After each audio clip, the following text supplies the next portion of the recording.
શું તમે પણ વર્ષા ઋતુમાં થાક, અજીર્ણ કે વારંવાર થતી શરદીની હેરાન છો? તો ચાલો જાણીએ વર્ષા ઋતુમાં કેવી રીતે રહેવું એકદમ તંદુરસ્ત અને ઉર્જાવાન, તે પણ કોઈ ખાસ ખર્ચ વગર. અને છેલ્લે જણાવાયેલો નુસ્ખો રહેશે સર્વોપરી, તો આખો વિડીયો જરૂરથી જુઓ.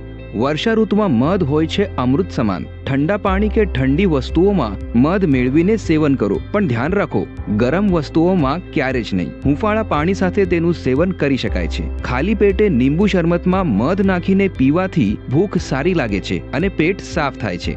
લીંબુનો ચમત્કારિક ઉપયોગ પણ જાણી લો. ધીમા શેકેલી 2 ચપટી હિંગમાં 1 ચમચી લીંબુનો રસ મિક્સ કરીને ભોજનનો પહેલો કોળિયો લો. કરીને જુઓ કેવી રીતે તેજ થાય છે તમારી જઠરાગ્નિ. અને દાળ કે શાકમાં લીંબુ નાખવો પણ લાભદાયી છે, પણ લીંબુના શરબતથી બચો, તે શરદી આપી શકે છે.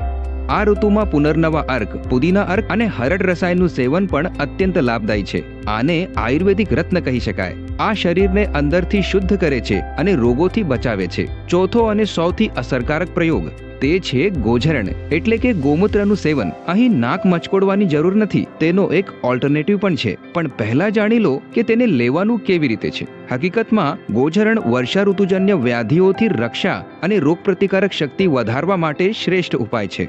સૂર્યોદય પહેલા 40 થી 50 મિલી તાજું ગોઝરણ 7 વખત કપડાથી ગાળીને પીવાથી અથવા 25 થી 30 મિલી ગોઝરણ અર્ક પાણીમાં મિક્સ કરીને પીવાથી શરીરના બધા અંગોની શુદ્ધિ થાય છે અને તાજગી, સ્ફૂર્તિ અને કાર્યક્ષમતા વધે છે.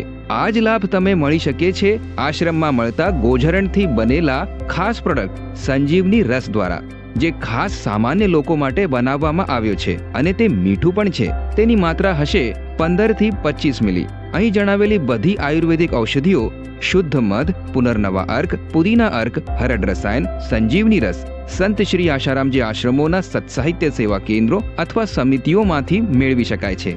અને હા, ashramestore.com તેમજ આશ્રમ ઈ-સ્ટોર એપ પરથી પણ આ ઘર બેઠા મેળવી શકો છો. આ માહિતી ઉપયોગી લાગી હોય તો તેને શેર કરવાનું ભૂલશો નહીં. કોઈ પ્રશ્ન હોય તો કમેન્ટ કરીને જરૂર પૂછજો. હરિઓમ.